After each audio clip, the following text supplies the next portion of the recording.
everyone! Clan Wars is live now in Clash Royale. I'm Commodore Woody, the captain of the ship. And I'm Rear Admiral Rumham. We're about to set sail with the first ever Clash Royale YouTube All-Star Clan War. We've assembled 10 of the greatest content creators from around the world, representing over 17 million Clash Royale fans. Introducing, on the blue side, the Royale Sailors. And on the red side, the Monkey Captains. These teams will compete for 250,000 gems to share with their fans and subscribers. It's anchors aweighed, and we will see you in the arena.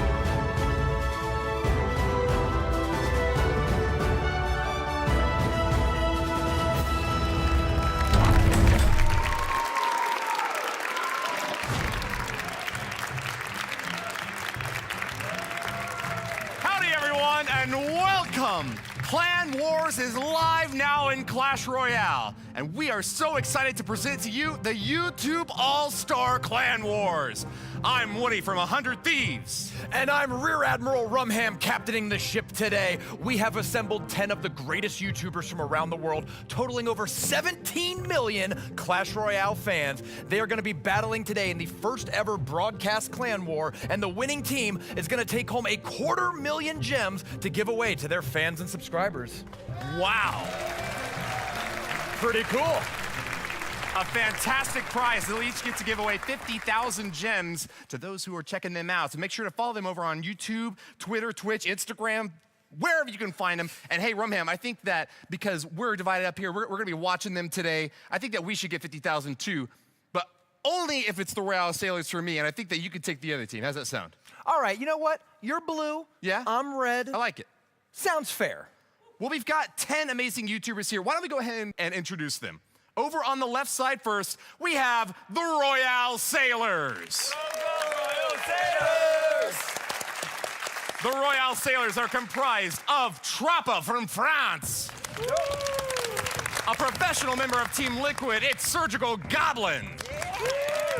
A Clash Royale superstar, we have Molt from the United States.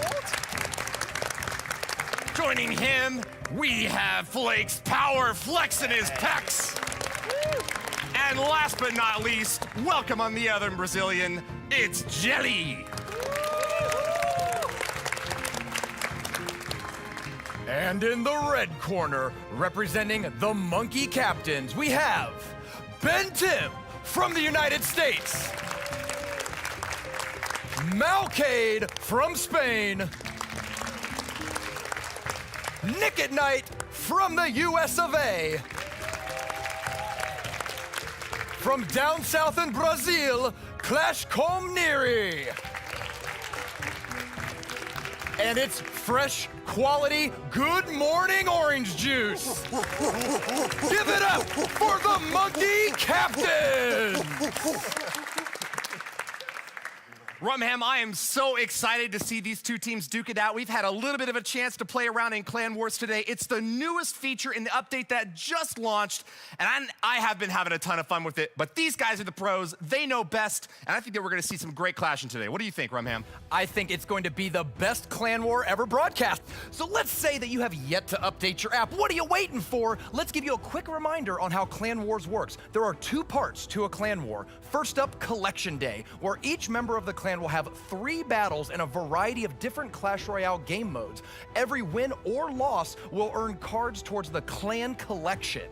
When all of the players in the clan are done using their Collection Day battles, we will go to War Day. Oh, this is my favorite part, Rumham. Oh, tell me more, Woody. You want to hear about Battle Day? Battle Day is where it all starts to count. You build your deck based upon the cards that you earn during Collection Day, and you get to use them against all the other clans that are ranked against you in the competition. You try to get as many wins as possible, and the clan that gets the most wins gets the biggest chest. Rumham, you know there's a few rewards at stake here too, right? Oh, more than just the cards you could earn from winning a clan war. Today here, these YouTubers have a chance to win 250,000 gems, of which 50,000 will go to each of the members of the team, and they'll give it out to their fans and subscribers. So if you see any of these YouTubers, you recognize any of them, go to their channel, mash that subscribe button, and stay tuned to their other social media, and you might have a chance to take home a couple thousand gems. That's absolutely right. And of course, you at home can win from the Clan Wars too. Every season lasts 2 weeks, and your clan's best performance during each Clan War will unlock chests that get bigger and bigger the more clan trophies that you accumulate from winning the wars. But you know what? I'm gonna raise the stakes. Okay. We've already picked our teams. Yeah. You're blue, I'm red. Clearly. Tell you what. What? I'll throw another 50,000 gems in the prize pool that'll go to the winning caster to give away. If your team wins, you get 50. If my team wins, I get 50. I Deal? like that. Sounds good. Let's do it. Just a friendly bet.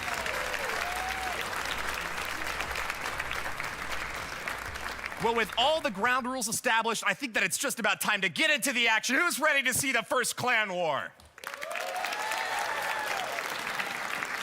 So we go down to the arena. The Royale sailors are up first. Who will step up to the plate? It's Flakes Power. Woo! Okay. What are we playing, Flakes Power? Draft. Draft Challenge.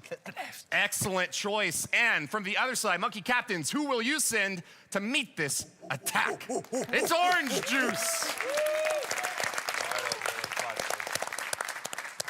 Rumham, I know that you are also a content creator, and you have a lot of experience with Draft Royale. I am looking forward to seeing a lot more videos about Draft, but please tell us a little bit about how the selection process works. There are 2 cards shown at a time. You have the option to pick 1 card, and the other card is automatically passed to your opponent. Do that 4 times to build half your deck, and you will receive 4 cards from your opponent to complete the other half of your 8-card deck. And then you just play some Clash Royale. 3 minutes. You have 3 minutes to knock down as many towers as you can. If you're tied at the end of regulation, we go into a 3-minute overtime.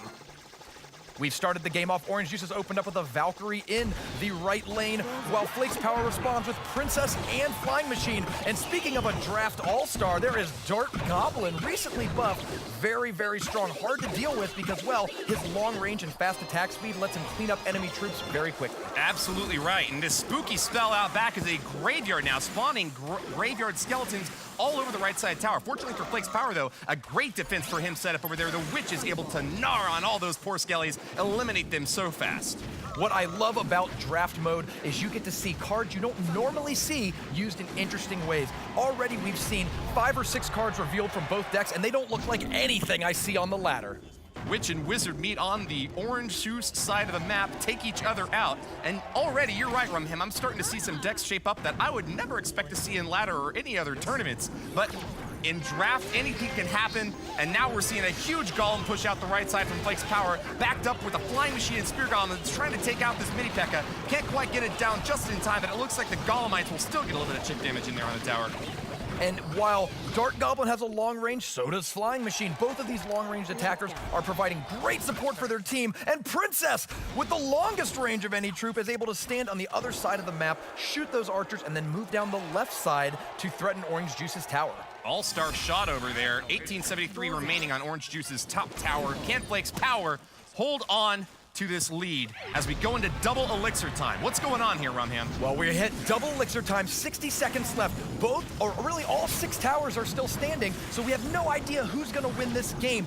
But there is a big push coming down the right side for Flakes Power. This would be a huge win for Flakes if he can pull it off. Orange Juice is one of the most prolific strategy content creators in the entire YouTube community and is considered one of the best players here today. Flakes Power can dig a big win for his team by pulling this out.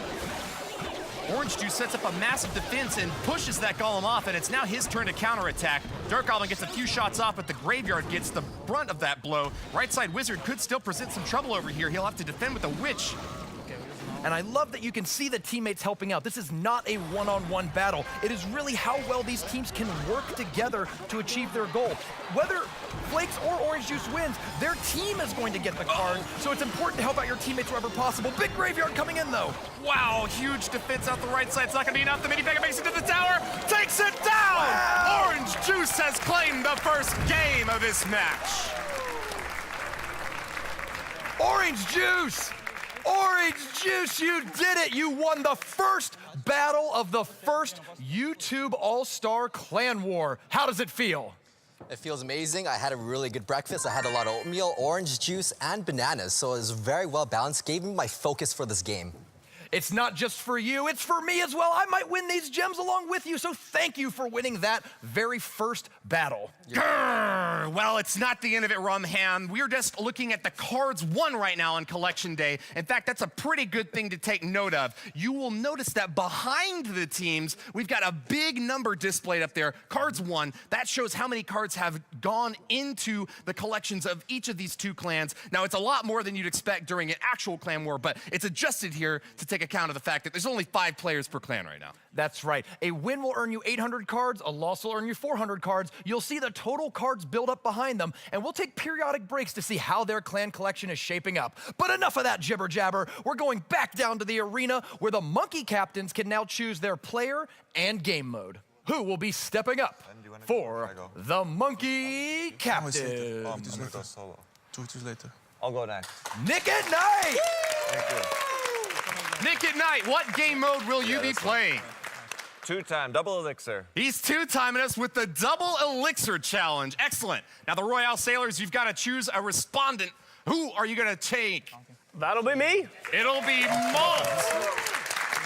Rumham, do we need to introduce Molt to Nick at Night? I'm pretty sure that tens of millions of people around the world have seen Molt and Nick at Night play games together, but in case this is your first time tuning in, both of these very prolific YouTubers sitting at over 2 million subscribers each, why don't you go make it 2 million in one and click that button while they're waiting? They're jumping into the game very shortly, and they will be playing Double Elixir Clash Royale. Now, the rules are the same, except with Double Elixir to play with, you're gonna see bigger, badder, beatier decks.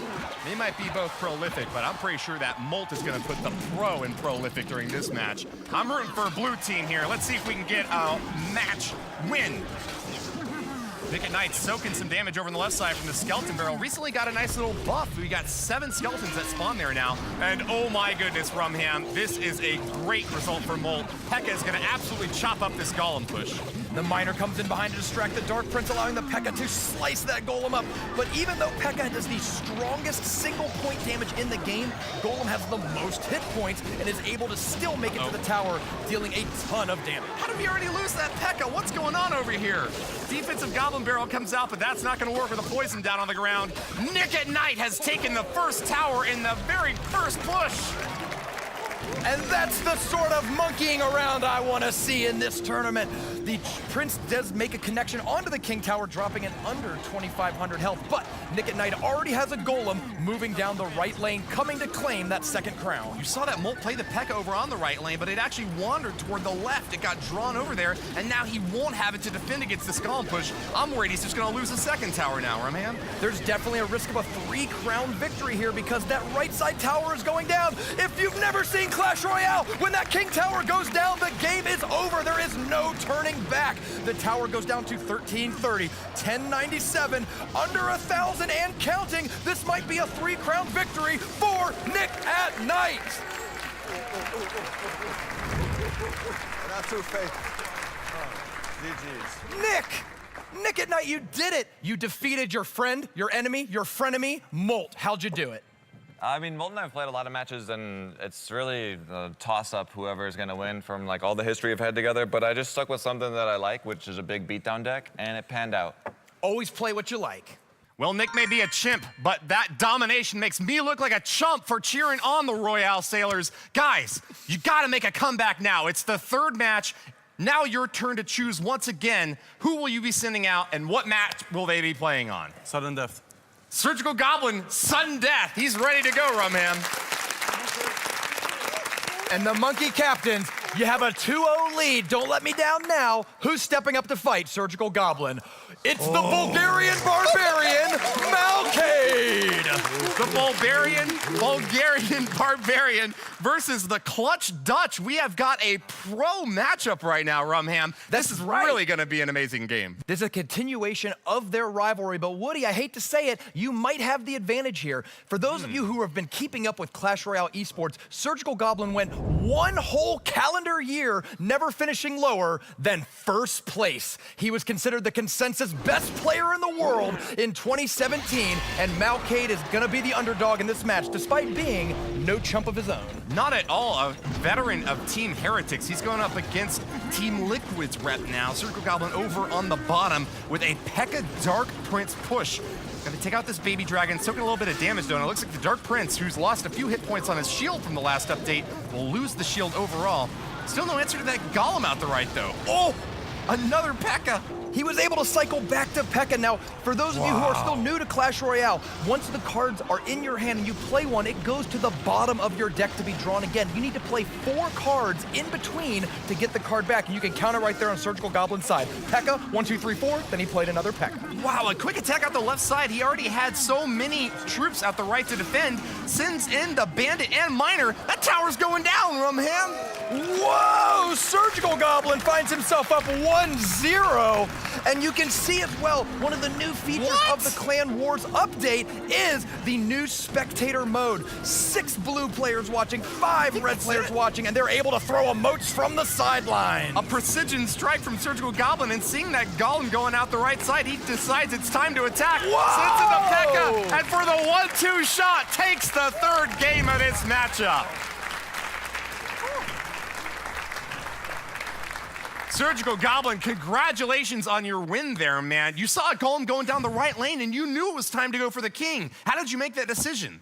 Just because it's double elixir mode, I can actually cycle 2 P.E.K.K.A, so I was forcing him to defend my push, so he can support his Golem, and by the time his Golem is on my side, I already cycled back to a 2nd P.E.K.K.A. Very well played, and that was a quick game indeed. You're starting to close the gap for your team. Congratulations. Thank you. We are about to go down to the arena for the next battle, but wait a second. Double bubble, toil, and trouble. It's time for a 2v2 matchup. We go to the Monkey Captains. You get to pick a 2-player team to go in to a 2v2 matchup. Who will be stepping up? Neri and Orange Juice. And they are going to be playing double elixir 2v2. That's 4 times the elixir. Sure is. They're sitting on the edge of the table, but I'll be on the edge of my seat looking for the 2 competitors from the Royale Sailors. Who are they going to be? Trappa and Jelly.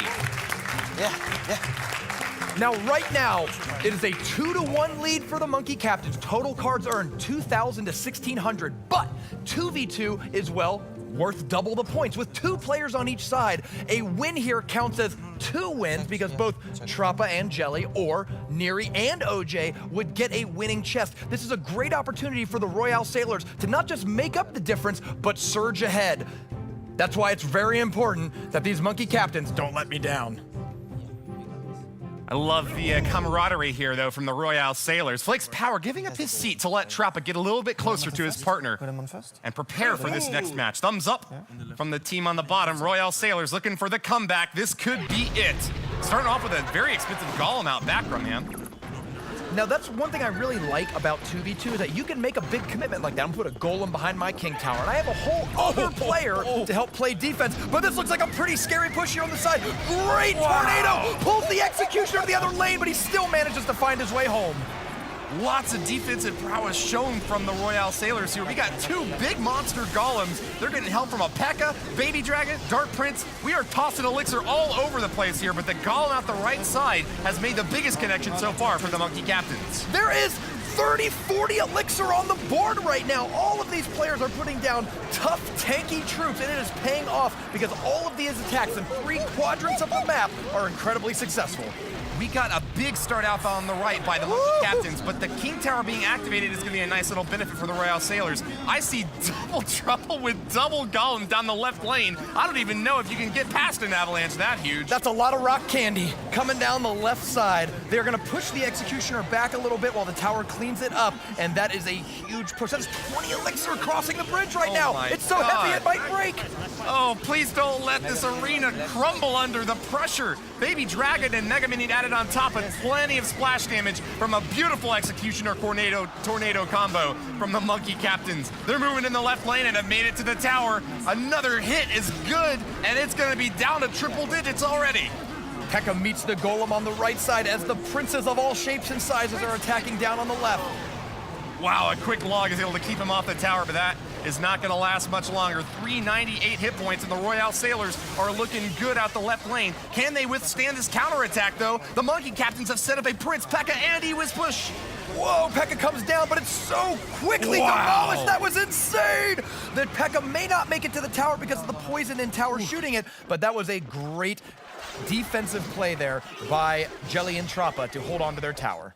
Nice setup here on top from the Monkey Captains. I feel like they got a little bit more elixir to play around with now. They start off with a Goblin Hut and an Executioner. This seems like a game that is very likely to go the distance from him. I wouldn't expect this to be one tower and down. We've already got a log rolling through this Golem out the left lane, though, and a lot of troops stacking up against it. The Royale Sailors' defense is looking strong. Only 20 seconds left. This is going to be OJ and Neri's last chance to take that tower. Tornado's pulling them back. This might be it. Only 14 remain on their left side tower, and I don't see how they can put the pressure on it. 541 remains. That's plenty of help when there's only 5 seconds left. Careful plays from the Royale Sailors have meant that they take a lot of damage, but all the towers will stand. They've pulled ahead. While the Monkey Captains are going down to Davy Jones's locker, the Royale Sailors are on their way to Treasure Island. Why don't you give us a breakdown of that match, Trappa? It was a great match. We spoke a lot with Jelly, and yeah, good moment, good victory. Excellent gameplay. Jelly, tell us a little bit about your decision to go hard on that left side tower at the end. 2 golems. I mean, it's too many people like talking at the same time, so it's kind of confusing. You gotta feel the game, just play what you want. And I don't know, communication is essential with your partner. Well said. Definitely feels like a team sport, but don't let them crowd you. You know, make sure they back up if they're getting too close. You guys did an amazing job that last game. Thank you. Teamwork is important in 2v2, but it's really important in clan wars as well. These players have earned tons, thousands of cards for their clan collection already. When we get to War Day, they're gonna have to build a deck with these cards. So let's take a quick look at what the Royale Sailors have accumulated so far. Woody, talk to me. I see a pretty good spread here so far. No major spells on the big side or the little side, but nice fireball in the mid-range there. You can see that they've actually started to upgrade a couple of their legendaries down there, one at level 1 and one at level 2. Nice improvement there. You typically expect to get most of your cards up to the tournament standard level at first, and then get a little bit more juiced up after that. But are there any key combinations that you're noticing here in the Royale Sailors deck? When I look, I really like the Pekka and Battle Ram together because that is a deck that we are familiar with in grand challenges and tournaments. However, as Woody mentioned, tower level 9 is what the War Day is going to be capped at for this first battle. It's great that the Royale Sailors already have a level 2 legendary. Having overleveled cards can be very crucial on War Day, but that's only one of the 2 teams. Let's go check out my boys, the Monkey Captains, and see what cards they have so far. Ooh, right in the middle there, I'm seeing 3 Musketeers. That is a great card to build around, and they have some pretty good support for it. Awesome card, and it's not leveled up just yet, but I have a pretty good feeling that as they accumulate more cards, they'll get it upgraded. You can see a couple of spells down there toward the bottom, the Poison and the Barbarian Barrel, new addition to the game, and just got a little bit of a buff too. He rolls an extra half of a tile now, might get a little bit closer to the towers. Still, some great win conditions for the Monkey Captains, and lots of different offensive options for them to pursue in the battle day to come. Great support cards, ranged attackers, anti-air, and they still have tons more battles to do. They're gonna get more cards, unlock them, level them up, and when it gets to War Day, we'll see which clan is the better tactician. We're gonna go back down to the arena where it is the Royale Sailors' turn to pick. The Royale Sailors have chosen Flake's Power! Yeah. Brazilian Machine, what map will you be playing on? Draft. Draft Challenge! Draft. Excellent! Monkey Captains, it's gonna be Ben Tim stepping up to the Draft Challenge. Now remember, all these teams, 5 players, 3 battles each. This will be Flakes' second battle, so if he wins, loses, doesn't really matter. He's only got 1 left after this. They have to make sure they're using the right players on the right game modes and figuring out which matchup gives them the best advantage to win. Well said, Rumham. I'm not sure if draft went so well for the Royale Sailors, but they must be feeling confident to pick it again here. Give them another chance in the arena. Flake's Power and Ben Tim. Now, as you remember from before, each of them are going to be presented with 4 pairs of cards. They choose 1 card to go in their deck and 1 card that will go to their opponent. So they know a little bit about their own deck construction and a little bit about what their opponents are running, but there's still plenty of surprises out there. And looks like lots of tears over on the Monkey Captain side of things. Lots of mind games happening over there. We got a tombstone set up in the center here to try to distract the mortar. It's going to fire a shot off of the skeletons, but looks like once it loses the lock there, it's either going to be firing, at more skeletons. Now, Ben Tim looks like he has a mortar deck using the P.E.K.K.A there to slice that giant skeleton. Hog Rider coming down the left side. It's always interesting in draft because you don't know what to expect out of your opponent, since there's really no way to predict what they're going to have before the match starts. You only know half their deck, which is the 4 cards you pass to them. Super sneaky hit from Flake's power. He doesn't take any damage from the mortar, but manages to get a Hog Rider onto his opponent, but this is going to be pretty punishing from him. He's now soaking an Electro Wizard at the left side and forced to drop another little salvo of Fire Spirits to deal with the Princess. Looks like they're just about tied up over on the left lane. Near even on the left side. Only 24 health separates them, but that could be all the difference if this game goes the distance. Giant is coming down, the second tank for Ben Tim. Now he's gonna have to figure out how to push this Giant through the tombstone if he wants to get any damage on that left side tower. I love how we have the angelic Trappa on one of his shoulders and the demonic surgical goblin whispering sweet nothings into his ear, telling him what to do. Flake's power with the defensive Giant skeleton doesn't have much to worry about this mortar. He's gonna fire off some arrows to take care of the Dark Goblin. Hold on to his defensive position. Giant only goes after buildings, but the Giant skeleton will attack troops as well. So the Giant skeleton on defense fought the Giant, and now, whoa, started to counterattack. The bomb goes off and blows up on the Electro Wizard. When Giant Skeleton dies, he leaves a bomb on the ground, the one that's in his backpack, for 3 seconds, and after 3 seconds, it explodes for nearly 1,000 damage. It's unbelievable. Nice setup there. The Giant Skeleton will be able to soak some of the damage from these archers, but will they be able to reach the Dark Goblin and Princess in time? It looks like they're going to be able to get a few shots off, but P.E.K.K.A is a hard counter dropped right at the river. She'll soak that bomb, but she's going to have to get all the way through a Golem next? She's going to do a lot of damage to that Golem, but you can see that left side tower just poking away. It will take it down before the Golem dies, and that's going to build up a pretty significant attack. Watch this mortar, though. The next shot will take out those archers in the back.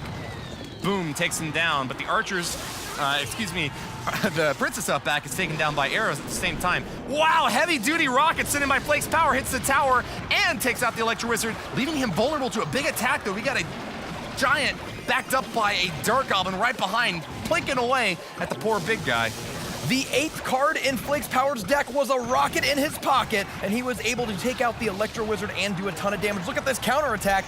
They're about tied on damage, but a Hog Rider's coming in behind that Giant skeleton, and he's always got a rocket to try to finish this game off. You have to stop that Hog Rider from getting any damage. Wow, almost quick enough to get that Giant skeleton bomb toward the tower. Flake's Power will still have a little bit of a damage lead, but Ben Tim's turn to attack has come. He's pushing in with a P.E.K.K.A and Dark Goblin, making his way toward the tombstone. Taking that out will be crucial at getting the P.E.K.K.A and the Giant to go straight toward that tower, but what can he do with all these little skeletons swarming up? The lightning comes through. We are in overtime, so the next tower to go down will be the end of the game. There is no leeway for these players at this point. You have to stop these things from attacking. The bomb's gonna go off on the Electro Wizard again. Ouch. Advantage for Ben 10 though. Flake's Power reaches 10 elixir. He's gonna set up a tombstone at the center, but oh no! It's gonna soak a shot from the mortar. He's got still more time to be able to counterattack though with this Golem going in. Gotta keep the Giant away from the tower though. That guy could definitely pulverize and turn the tower into mush, take it at least into lightning range. Looks like the Giant Skeleton archers will be able to keep him at bay. Nice arrows! We're gonna take out both the Dark Goblin and the Princess. That looks like a game over. Flake's Power does it! 3 cost arrows took out 6 elixir worth of defensive ranged attackers, and that put Flake's Power to victory. Super heavy play. Flakes, you were up against both a P.E.K.K.A and a Giant. How did you manage to break through those defenses and crack that tower down? The match was really hard. I know that they had X-Bow and Mortar, so I needed to wait to use my Hog Rider, but with the help of my team, it was a nice match. Monte Puerco soars through the arena and earned you the win. Congratulations, sir. With 4,000 cards won, your team is up on top. After an early lead by the Monkey Captains, the Royale Sailors have taken the lead, 4,000 cards to 3,200 cards. We go to the Monkey Captains for their next challenge. Malcade, the main from Spain, is stepping up. What are we playing, Malcade? Sudden death. Sudden death overtime Clash Royale. That means the game's gonna start in double elixir and start with only 3 minutes left in overtime. First tower to go down, game over. Finish them off quick if you can. The Royale Sailors will send in a challenger. Who's it gonna be, boys? Trappa!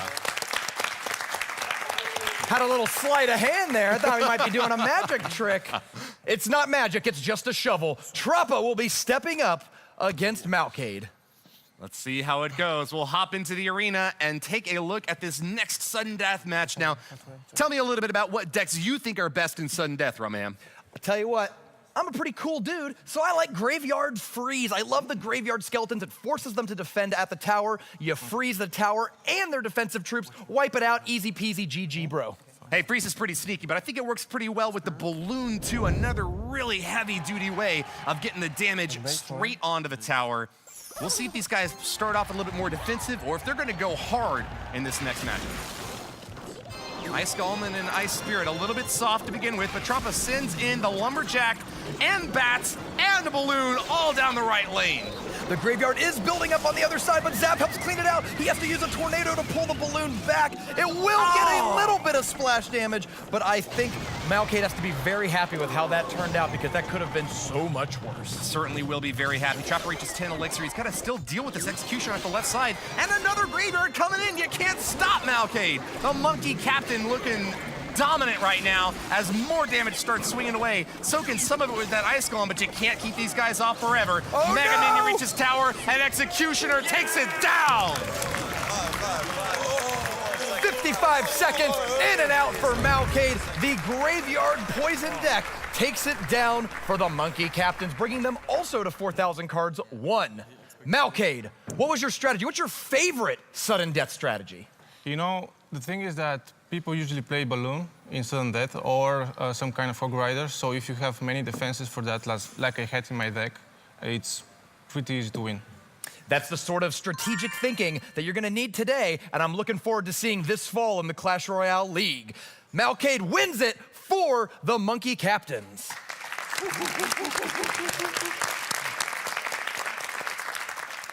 All right, my Royale Sailors, you 5 guys just got a big chomp taken out of you, but I'm certain that you can make it back. Who are you gonna be sending in?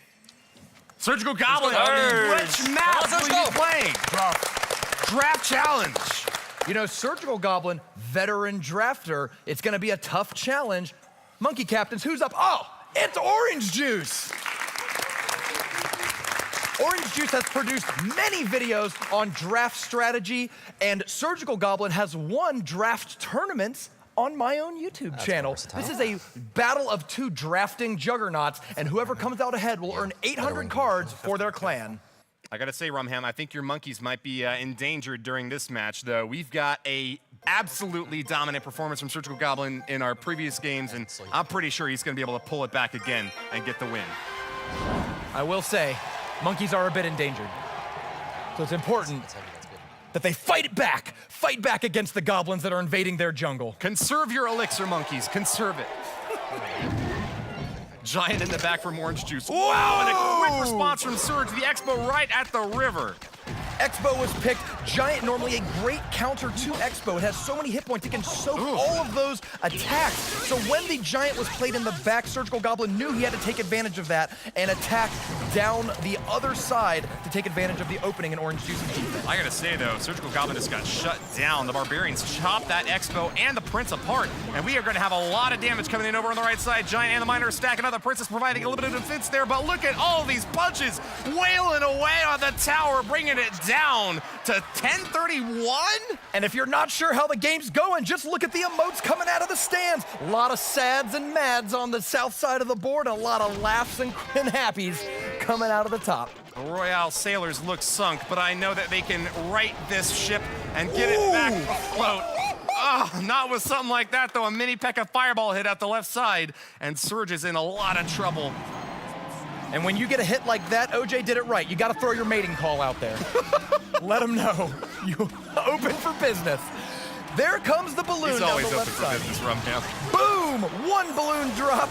Electro Wizard's gonna slow it down. Will we get a second drop? No, but the death damage will provide a little bit more. 1462. I assume it was a good year top left tower is left with under 1,500. Certainly must have been. Princess finds her lock, but mini P.E.K.K.A. right on the river is going to give her a little bit of trouble. Archers on defense look good. You know, I think I noticed something from Surgical Goblin there. He thinks that OJ ran out of elixir, and that's why he chose to go on the attack right there. I doubt that we're going to see very many expos this game, though. He knows that OJ has got plenty of counters to that big setup. OJ is the main man when it comes to positive elixir trade, so it's going to be real hard to get an elixir advantage on him, even if you're Surgical Goblin. The balloon hits! Awkward, and the tower will take a big hit, finished off by the death damage of that balloon. Double tanks in OJ's deck. He puts the Lava Hound down the left side, trying to finish that off while fighting the Expo. Great push, though. He does force a lot of elixir down the right side, and that allows Orange Juice's attack to be relatively undefended. Let's get here. Pretty good counter for this Lava Hound out the left lane. Princess providing some assistance here, but Miner is going to be able to finish off the Muskie. Miner's also a pretty great tank for these Lava Pups, and that tower is going to take a lot of damage. Uncontested, basically. I mean, the archers out back are helping out, but the tower now down to 53 is within just Ice Spirit range of going down. Can he get the finishing blow? 10 seconds left. He could throw a Miner on the tower. He's got it coming in. 6, 5, towers down. We may be going into overtime. 666 left on Orange Juice's tower. He's feeling red with envy as he gets a few hits off the right side. Surgical Goblin in a lot of trouble. Pushes the Barbarians away, but the Giant makes it there first. Orange Juice has defeated Surgical Goblin. What a come-from-behind victory. He was down 1 tower with 40 seconds to go and manages to take 2 towers in the last 40 seconds to tie that game up. Orange Juice, did you have the balloon or did you pass the balloon? I didn't have the balloon, but there was a lot of monkeying around in draft mode, so it is what it is. Sometimes you just have all the answers, sometimes you don't. That's the way it is. Well, from one drafter to another, Monkey Captains take the win! Well, the tie is established now. 4,800 cards for both teams, and I know that we're going to have a chance to make a comeback. Surgical Goblin, though, I got to ask you about that last match, man. You had a strong setup with that Expo, but got torn apart by so many heavy-hitting units. What would you do differently next time? I don't think I could have done anything else, just because he had a lot of answers to my cards. Maybe like be more aggressive with the freeze, because I was trying to keep it for myself as a surprise, but maybe I should have used it at the end, taking the second tower on the right. Well said. Yeah. Well, Rumham, I think it's time to figure out which of these teams is going to pull ahead. We can't have a draw forever. Let's get into the next match. What do you say? I think that's a good idea. So we're gonna go down to the arena where the Monkey Captains have the next choice. Monkey Captains, who's stepping up? Who's gonna walk the plank? It's Ben Tim! Ben Tim, what are we battling? Double elixir. Double elixir battle. This will be Ben Tim's second duel. Who will be taking up Ben Tim's challenge? Trappa again! Again, excellent. Wasting no time in this quick-paced battle. Double elixir is going to give these guys another chance to set up the biggest, heaviest, burliest decks to try to tear those towers down. Guys, we're ready for you to hop into the match. Let's get it underway. And their team is surrounding him, helping to give the advice that he'll need to overcome this challenge. Trappa from France, Ben Tim from the USA. We are almost halfway through this clan war, and the cards are tied. The winner of this game will take the lead for their clan. Trappa going heavy in the back. He's already got a Golem, and we'll be back at 10 elixir before it crosses the finish line.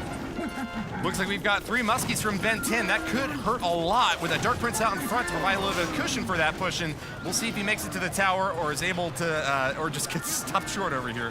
Behind the Golem, though. Make it to the right side, though, and Trappa's taking a ton of damage. He's going to push even harder back on the left side, though, Rumham. Well, back in my day, we called this trading towers. Both left and right side are going to go down, leaving 1 tower up for each opponent. We are not even a minute into this game, and blood has been shed.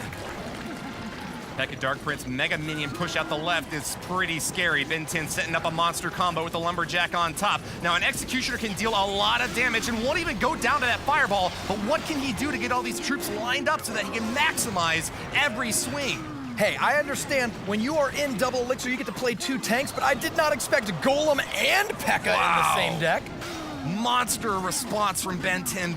is able to establish dominance, removes the remainder of this attack, just a tiny little bit of death damage from the Golemite, and he'll counterattack again with a Dark Prince Mega Minion soaring in on the left side. Will they reach tower, Rumham? I don't know. It looks like it. He does. The it does. Golem was just a little too far back. 21-22 on Trappa's left side tower after that Dark Prince clubbed it just once.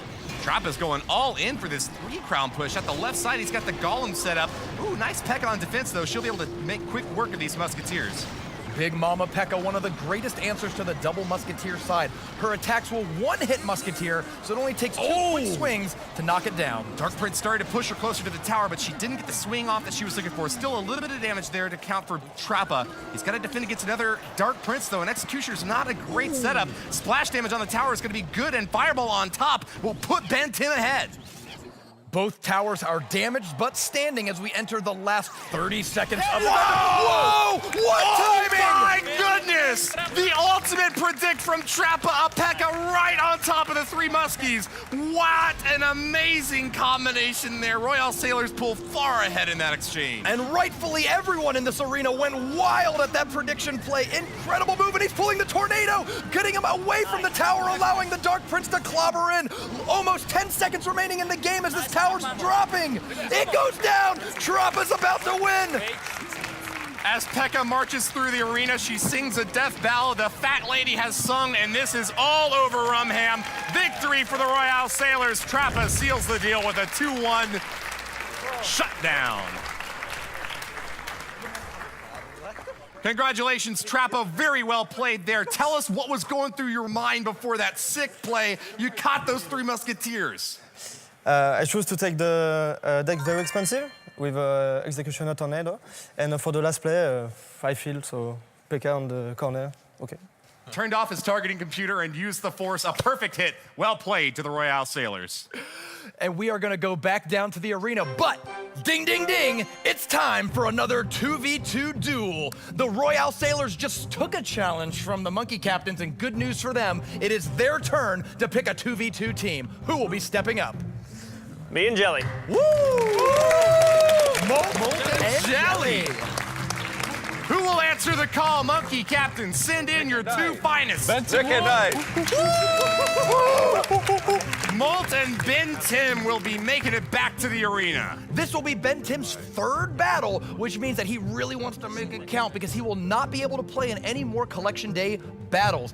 Nick and Ben are gonna get next to each other on the sides with their teammates surrounding them as they step into a 2v2. You know, Rumham, I think this is a pretty interesting situation because we had an exact mirror of this during our last 2v2 match. The Royale Sailors were down 400 cards and managed to pick up. Do you think that the Monkey Captains can now turn it around and take the advantage with this win? Boy, I sure hope so, because there's something in it for me and you, the viewers at home. Remember, the winning team will walk away with 250,000 gems, 50,000 gems for each of the YouTubers, and the appropriate caster will get one to walk home with as well. So I'm on the red team, Woody's on the blue team. I'm rooting for the Royale Sailors. I think they still got a great chance here. We've got an Executioner swinging away at this Bandit at the left side. She dashes in, though, and barely manages to take him out. Poison will help out there, but not looking good. We've got a Golem getting chopped apart by a Pekka. Poison on the counterattack, though. I think that's actually a pretty fair trade on each side here. I think the poison was really what changed it, because getting Dart Goblin and the Electro Wizard off the board really helped minimize the counterattack. Just the Miner kind of hurts, but not too bad. Miner's Shovel doesn't do nearly full damage to the Crown Tower, and that's gonna make it not so threatening unless it's supported. Baby Dragon up top, just out of tower range, will burp away at this poor Bandit a few times. She's stabbed down by the big old lance of that Prince. He's making it in toward the tower, but stopped by Goblin Gang. Great play there by the Monkey Captains, catching him with a trap right on the bridge. Once again, Miner comes in, looking to distract for the Dark Goblin. Electro Wizard behind. Tornado pulls the Miner to the King Tower, activating it. You can see the Kings popping up out of their seats. If the King Tower takes any damage during the game, it activates. In a normal one-on-one game, this is just a 3rd tower. But in 2v2 with 2 King Towers, there is now 4 defensive towers active for Jelly and Molt. A little bit of a backwards deployment here, but the Executioner was necessary in order to take out those minions. We'll see if Nick and Knight and Ben Tim have got some way to counter here. Pekka out back and out in front. It's double trouble, and two ladies are making their way to tear apart this golem, Rumham. It is the First Wives Club here on the left side. The double princes are coming in to try to clear him out, but Golem is not long for this world with those two massive swords chopping rock candy off of the golems. Golemites do make it to the tower, though, and that's a little bit of splash damage to count for their push, but Jelly and Molt still seem to be in a bit of trouble here. The Royale Sailors finding difficulty in this next 2v2 match. Can they keep these Pekkas off the tower?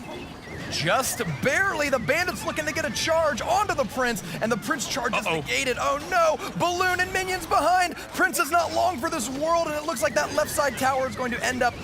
Ooh, hold on. That was a deadly push, but Jelly and Molt had a great counter there. The balloon is gonna get death damage in there, but doesn't get the drop it was looking for. Executioner going down though I'm pretty sure means that this Dark Prince is gonna be unsupported. Not a chance of reaching tower. Only 19 seconds left, and Jelly and Molt have really gotta turn on the gas to be able to get the counter at this point. The miners are relentless, showing up. Even if one gets caught, the other one gets there, bringing the tower down to 450. We might see a switch more to spells, but it's hard to say. Wow. So much attack coming in. Two princes come down. I'm sorry, two Pekkas come down to meet the two princes, but it may not be enough as the golem locks onto the tower. Two Pekkas, two princes, two Dark Princes. Can we keep track of all the troops stacking up? I don't even think it's possible at this point. Dark Prince is stabbing away at the goblins and bashing this poor bandit's brains in. We got another prince coming in, and it's gonna make it to the tower! The hit is good, and only 65 hit points separate the Royale Sailors from victory. The hit from the prince tears it apart, and the Royale Sailors cement their lead.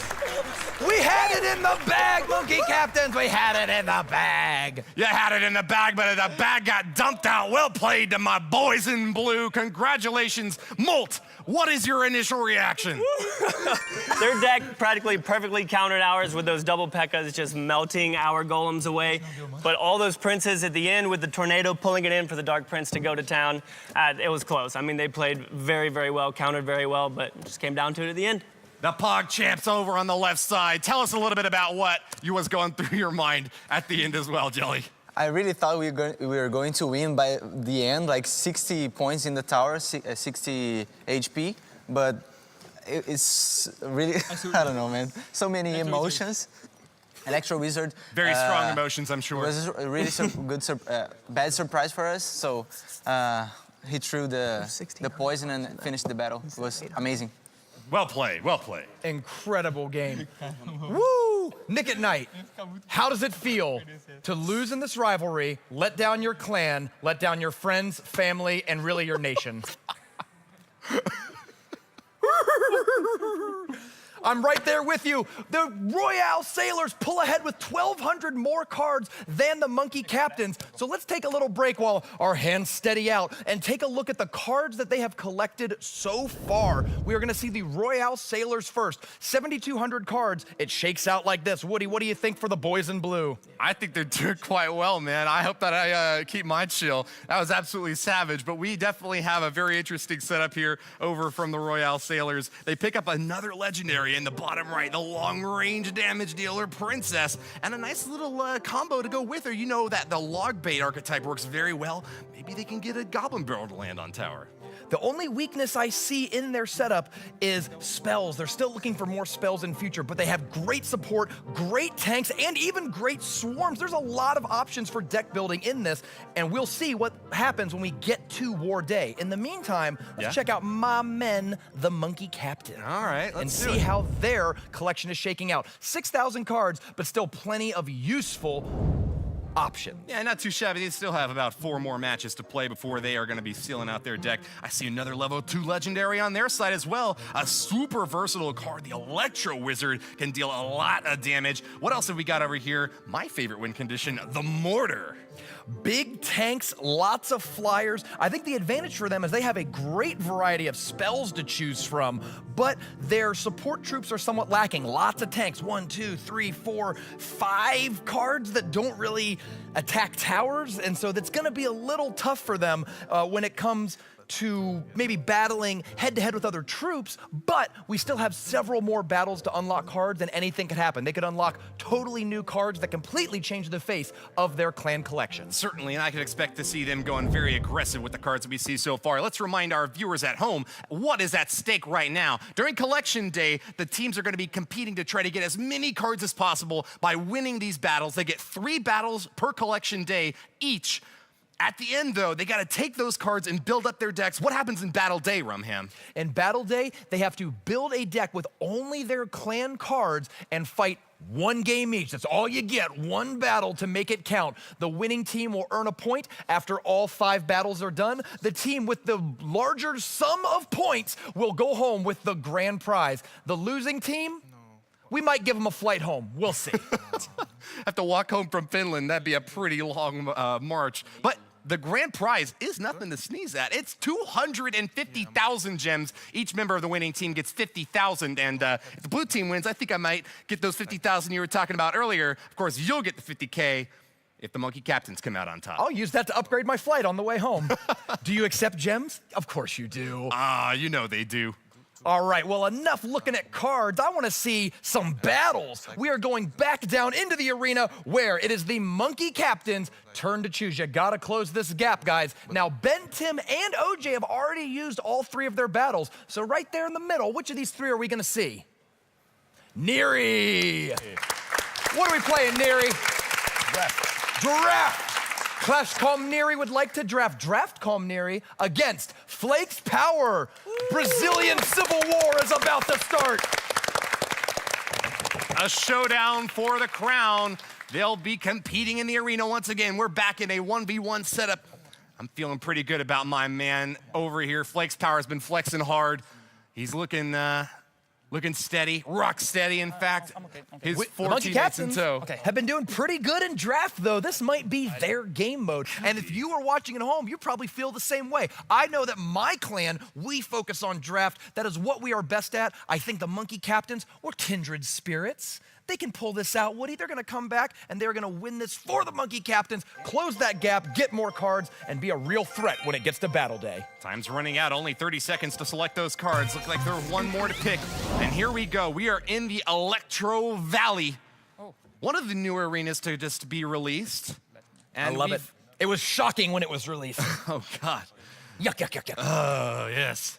I was electrified. Hey, the important thing, watch out for those wires underneath the bridge. You don't want to get shocked. It's the 3rd rail, Rumham.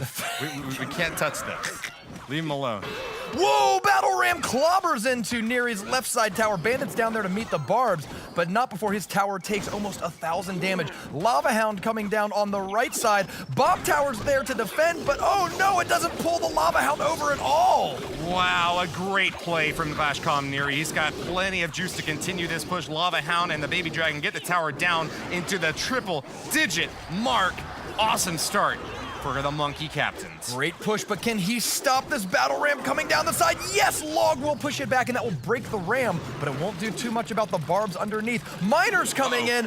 What defense can come down? That's gonna be a lot of damage for Flakes Power. Those barbarians pack a punch, walloping the tower all the way down into the 3-digits, getting pretty close to being finished off. They're actually now double digits, 99 left. We don't know which spell Flakes Power has, but that tower is so close to death that almost any spell in the game will do. It's up to Clash Neri to figure out a push down this right side tower in the last 90 seconds of the game to at least tie it up 1-1 and push it into overtime.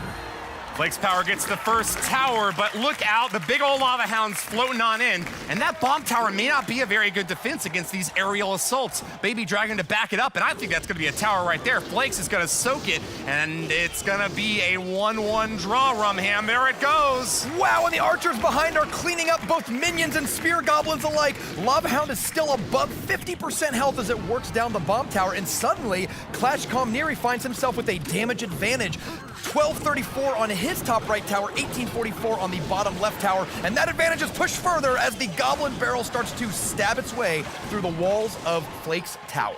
Flake's had a great hit early on, but I feel like he's starting to lose his mojo, Rumham. He's going in hard out the right, though, and shows us his 7th card in the deck. It's a Graveyard going for some direct damage on tower, but with the King activated, I'm worried he might not even get more than a couple swings off. And that great value log by Neri was able to clear out the Dark Goblin and the Battle Ram Barbarians, and though 1066 remain on that tower, and that's definitely kind of low, tons of elixir on the board right now for Neri as he pushes down the left lane. Flakes does pull out ahead in that right side push, but can he withstand the might of this attack out the left? Just 13 seconds left. This might be a base race. Who's going to take the first tower? One tower goes down, the other goes down. This might be a 3-crown base race. Bandit in there, bashing the King. Stabby Gob's going wild. It's going Skeletons quick. and Barbarians are There in we the go. tower, but Neri gets it.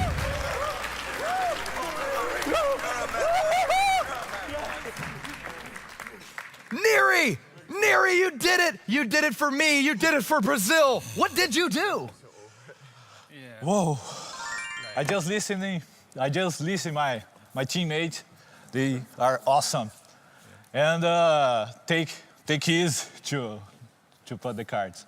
Teamwork is everything in Clan Wars. They were able to help you out. Nick's waving his little thumbs up sign. He cannot be happier about that win. 6,800 cards for the Monkey Captain, 76 for the Royale Sailors. And we are gonna go to the Royale Sailors for the next battle. Royale Sailors, let's return fire. Who are you gonna be sending in? I'm gonna go. Molt, on what map will you play? Sudden death. Sudden Death Showdown. And this is Molt's 3rd and final battle, so he's really got to make it count.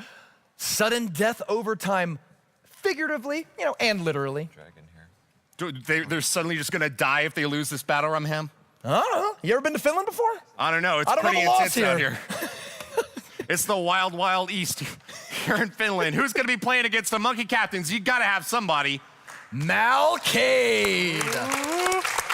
Malcade will be stepping up. Sudden death. Now, he spoke earlier about his sudden death strategy, and it served him well, winning his last battle in sudden death.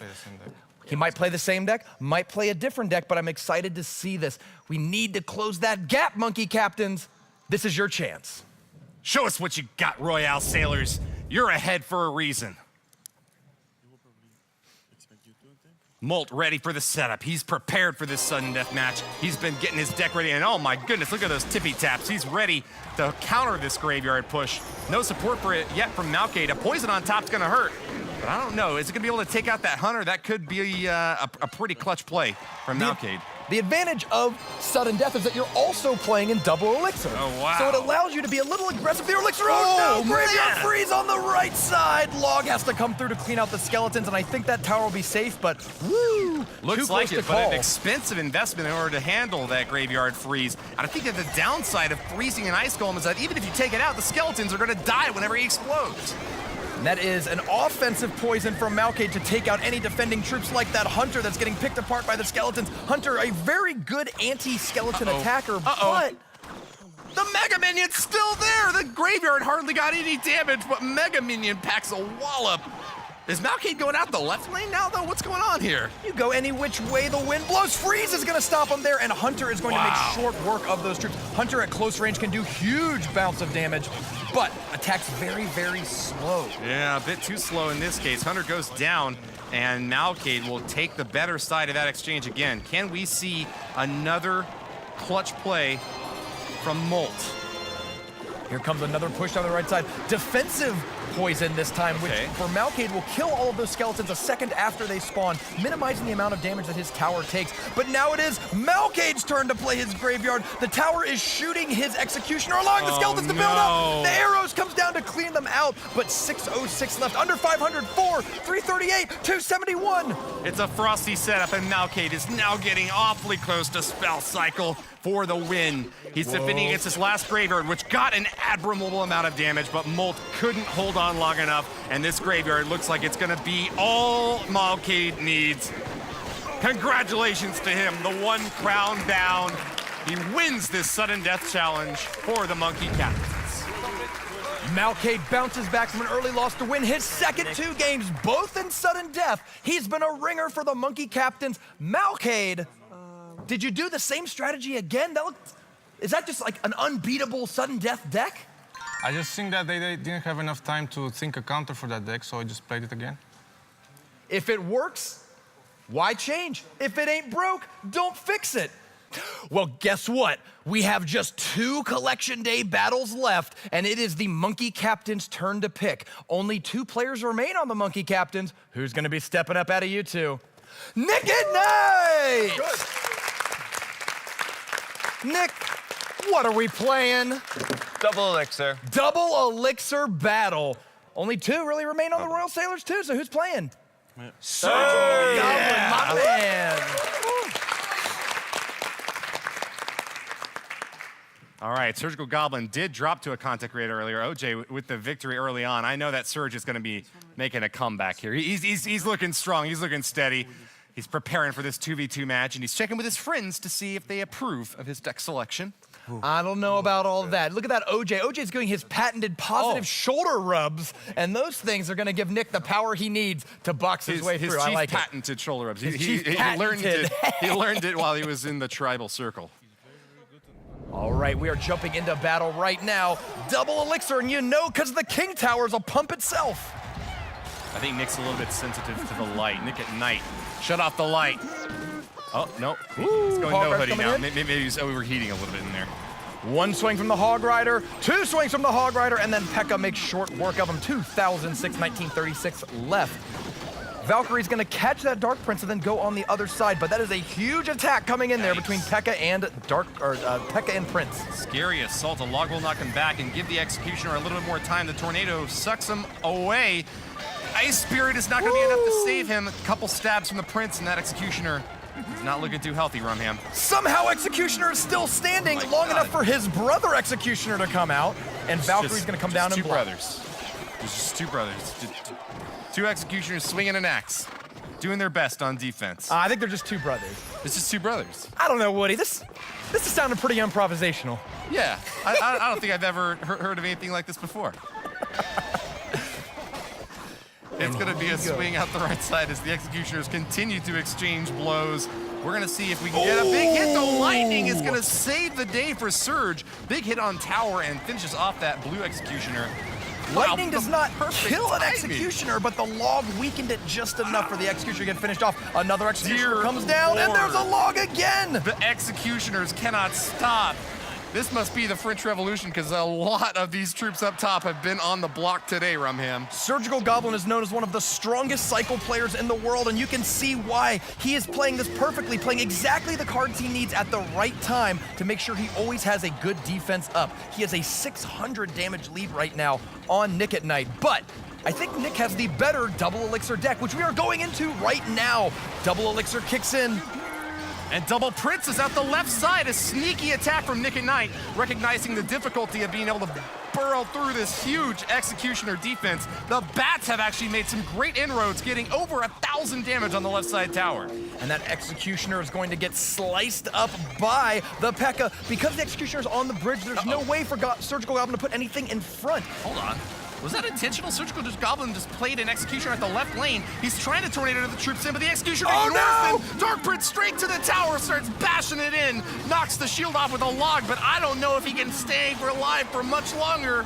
This might be a tower trade. The Prince is coming in. 17 seconds left. Nick at Night takes the tower. The Executioner on the other side is not doing enough as it gets pulled back, and Nick at Night is going to do the impossible. Hold on. Upsetting It's Surgical not over Goblin. yet. Hog Rider's making his way toward the tower. One hit's good. Two hits better. Lightning on top. Nick at Night! Nick at Night does it! Nick at Night does it! Oh my Atlanta! Nick at Night for the win, defeating Surgical Goblin. Rumham, I know you got something to say about this. I do have something to say. Scoreboard, Woody. We are going into our last Collection Day battle very soon, and the game is tied 8,400 to 8,400. Nick, what? How'd you do it? You defeated one of the best players in the world in this clan war. What happened? You blacked out? I blacked out, I'm back. I'm gonna play double elixir. All right. You know what? You might have blacked out. I promise you, it went really well. Oh, sweet. We are Doesn't going. always go that way for me. College blackouts did not turn out that well. You know, when the power goes out and you're just waiting for it to come back. Yeah, you can't work on your papers or anything like that. But I think we've got one more battle, right, Rumham? Who's going to be picking this one? Well, actually, we're gonna leave it to the teams because there's only one player left. It's Jelly Clash of the Royale Sailors up against Clash Comneri of the Monkey Captains. Now, Jelly, you get to pick. What are we playing? Yeah. Draft mode. Draft mode, I wouldn't have it any other way. We are gonna jump into a draft mode battle between the two Brazilians, Jelly Clash against Clash Comneri. And I will remind you, last battle collection day could be worth 250,000 gems. So if you haven't done it already, take a little breather and go smash that subscribe button on all 10 of these YouTubers, and you might have a chance to take home a piece of their prize pool. That's right, Rumham. 17 seconds separate us from the last battle of Collection Day. There can be only one. We are going to find out which of these teams is going to end up on top with the cards won total, and will have the dominant position going into Battle Day. You were running your mouth feeling pretty confident, Woody, about the blue team's chances. Oh, I'm still feeling confident, Rumham. But a late surge by the Monkey Captains has tied up the scoreboard. So I'm hoping that Clash Comneri can pull this out and go into Battle Day with a card advantage. Hold on, Jelly's just going to sit there for a little while. He finds the tin elixir, and we'll start off with the Lava Hound out back. So he gives the thumbs up. That princess won't be able to get a shot on tower if she's ignoring it in favor of that Lava Hound. Here comes Ice Golem to distract and try to defend the princess. Neri's looking for the Tesla Tower that he needs so badly. If he can pull that Lava Hound towards the Tesla Tower, I don't think he'll be concerned about his tower. Lava Hound doesn't really do that much damage, but that Mini P.E.K.K.A. sure does. Wow, heavy swings in the arena. Log's gonna knock him back, but the Mini P.E.K.K.A. still making her way toward the tower. Chop is good, but can't even finish off the Ice Wizard. What's going on here? Ice Wizards, he's got that frigid skin that breaks the Mini P.E.K.K.A.'s sword. He's got to pull out a second sword and kill him with the next hit. And Royal Giant played in the back. Now that is that's a name I haven't heard in a long, long time. But pretty good in draft mode. You don't always expect your opponent to have answers to it, and with Mini P.E.K.K.A. out of cycle, that Royal Giant could be a huge threat. Electro Wizard played at the river. He's a little vulnerable, though the Dark Goblin's gonna come in behind and try to take him out while the Royal Giant crosses the river. And whoa, it's Royal Giant versus E-Barbs, everyone's favorite two cards. With Jedi Alacrity, we're going to see another counter push out the right side. E-Barb's getting awfully close, but not even a single swing from him. Log's knocking them back, and Clash Comneri on the counterattack. Two ranged attackers outside the tower range. We're going to shred that Lava Hound. Yikes. Goblins have to come down to pick it out. Great response by Jelly. That could have gone so much worse. Heads up play is going to keep him alive. Ice Wizard is finishing off those goblins as the Lava Hound explodes. Never seems to go right for Jelly, but somehow he's still ahead in damage right now. He's holding on each time. And what's he gonna do next against this Dark Goblin push? E-Wiz to defend, but I think Ice Wizard is gonna be able to take him down. There's still plenty of troops out in front to help out, but mega damage from this Mini P.E.K.K.A. and the E-Barbs right on top of that Royal Giant. And to answer your question, that's why it's so hard to get damage through between E-Barbs and Mini P.E.K.K.A. The Royal Giant, the main win condition of Neri's deck, faces a lot of resistance. Meanwhile, even though there is a lot of anti-air on Neri's side, the explosion of the Lava Hound into lava pups generates little bits of chip damage every single time he attacks. Neri's definitely got to be happy about having that Tesla in his deck. It can be very difficult to keep this Lava Hound push off if you don't have something to draw the fire away. Lava Hound floating in the right lane will now get diverted over to the Tesla. And I thought we were going for the nautical puns here, but we are soaring right now with Jelly. Elite Barbarians on the ground getting logged back again. Will they be able to take out this Musketeer? The Musketeer is Archer distracted. gets the job done.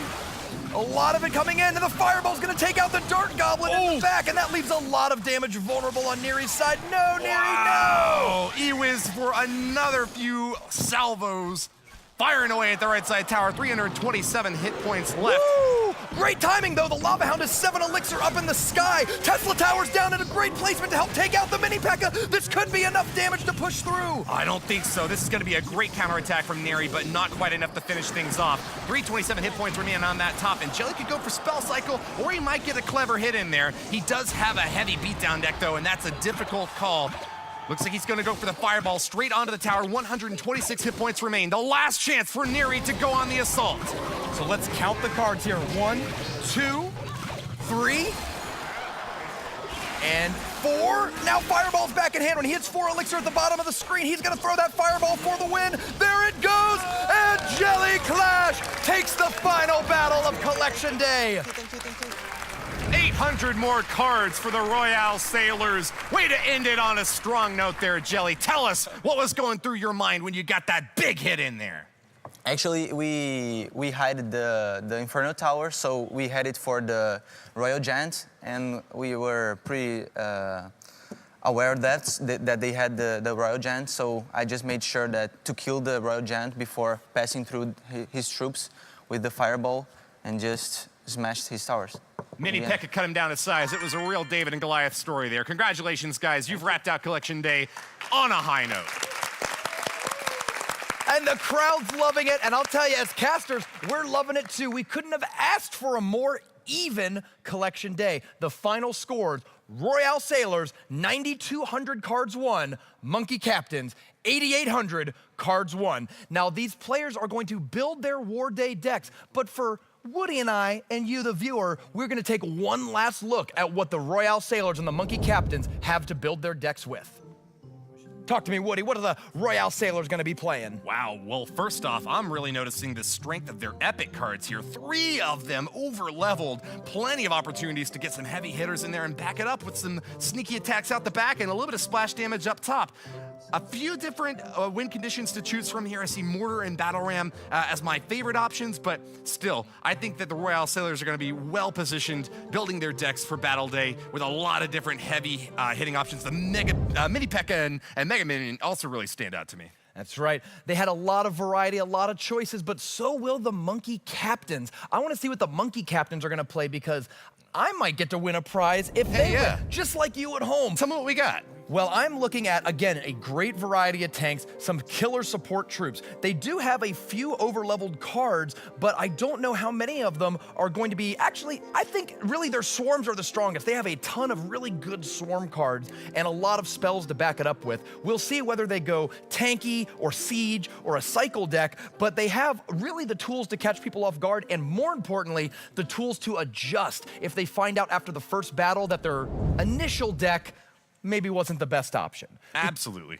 Because they're playing one-on-one, Woody, normally you have to play against in a pool of 5 clans, and it's hard to guess what you're going up against. But in this tournament, because it's one-on-one against the enemy clan collection, they're gonna take each battle to figure out, what is my opponent doing? How can I adjust? They have a card I wasn't ready for. Let me figure out a way to counter it in the next game. Exactly, one step at a time, and we've obviously been talking a little bit about the cards. They've been able to hear us, but they don't know exactly what their opponents intend to run. They're gonna have to learn as they go here through the first battle. Second, I definitely expect them to make a few tweaks to their decks to adjust to their opponent's strategy. The players are hard at work in the arena building their decks. Let's go down and see what they're thinking.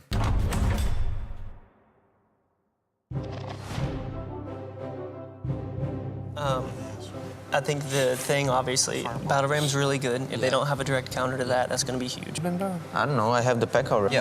Okay, so they're gonna play Pekka almost 100%. And the strongest card that we have is the minion. Okay, so I think we should use this one just because it's pretty versatile. I mean, you can bait out their spells. Right. Let's say they have arrows, we can also bait it. Okay, I'm gonna play a Mortar almost 100%. Great I don't have level 2 EWAs, so this is really good. Yeah, that's very powerful. And they either use arrows like on minions that's or good. I think poison would be the best, but the deck is so expensive. But we don't want to. If I'm doing lava, though, I should wait till more towards the end. Jellies is good, though. Especially for double elixir. So if you don't have Goblin Barrel, you can use it. This is for you, but I think everybody should have something a little lot. Like, we can really make them not know what we're gonna place. Because if we get predictable, like we did in our tests, like they're just gonna find a counter and beat. Yeah. So I think it's good for direct damage. So let's You don't have a different tower. let's do that. Let's try. Okay, Let's go. There.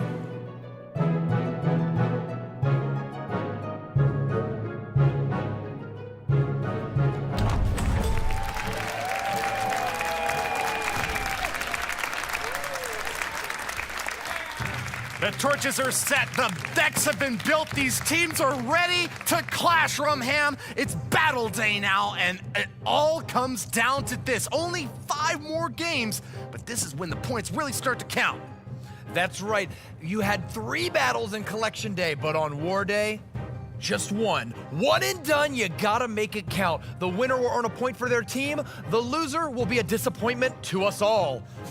They will have to build decks with their Clan War collection, and we just saw them strategizing, thinking, scheming, but everyone's got a plan until you get punched in the face, so we'll see what happens when we get into the battles. They sure do, but you know what, Rumham? Remember, this is not just for fun. This is not just for bragging rights. We have 250,000 gems on the table, and the winning team is get to divvy them up, 50,000 gems for each of the creators to share with their fans and subscribers. And because we're rooting up here too, I'll take the blue side, you got the red side. Whichever team wins, we'll get 50K gems as well.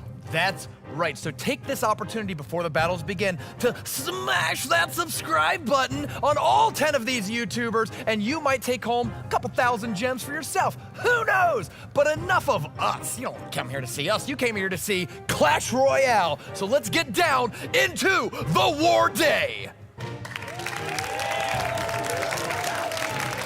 The Royale Sailors, with their card advantage, will be starting off. You guys are gonna have a chance to choose your player first to make it into the arena. Who's it gonna be? I will be the first. Yeah. Monkey Captains, who is willing to take up Trappa's challenge? Nicholas at Night. Hey, that's Nicholas at Nighticus to you, Rumham. All right, Nick versus Trappa, France versus USA. And this is gonna be our first chance to see what decks they've built with their Clan War collection. It's gonna be a very tight match. Both teams had a couple of cards that were above the tournament cap level, which means that those were probably the cards you'd wanna lean on because they give you a statistical advantage in the match. Of course, both teams will be playing their over-leveled cards, so we'll see what kind of decks they built around those key acquisition. Absolutely, yeah, those high-level cards are gonna be really helpful, but remember, you can't just throw 8 cards into a deck and expect to get the win. They've been strategizing for a long time to figure out what exact combination will give them the greatest chance of securing victory. I think that this first game's really gonna set the tone for a battle day to come. And look at this beautiful arena, Rumham. I don't remember this at all from last month. A brand new arena has been added in this update with cannons in every corner. Oh no, the poison's gonna activate Trappa's King Tower. That is a great start for the Royale Sailors. A defensive advantage for them now. And look at that, another nice little Goblin Barrel hit out the left side. They're actually relatively tied up though, Rumham. That tornado sucking all of the Goblins straight onto the King. He's gonna be activated. Let's just go ahead and start with all the King Towers activated. This is gonna be a 6-point battle between these players. The scouting though is really the most important because even if you lose, you will learn a lot about what the opposing clan is bringing to this war and your team can adjust appropriately. Trappa defends with a Baby Dragon in the center, avoids that second swipe, and it looks like he'll be going in for the counterattack. Maybe a couple of burps on that tower before he gets taken down. Princess in the back for Trappa, and another chance to strike. But look at that big old beast floating in the right lane. Nick and Knight's going for the Lava Hound.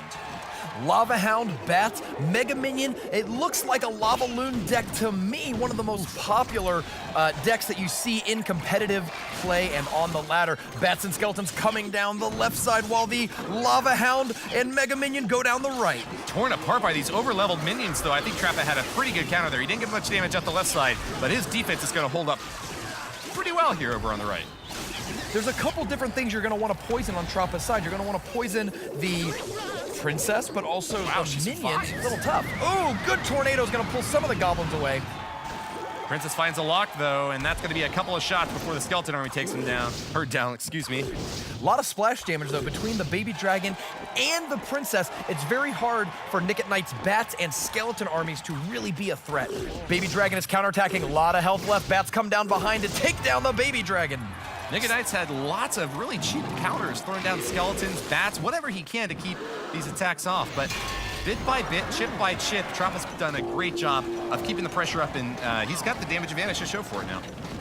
And Nick at Night in double elixir time plays his Lava Hound. Double elixir is so good for big tank decks because you can afford to drop 7 on the tank and then still have elixir left to play supporting troops to back it up.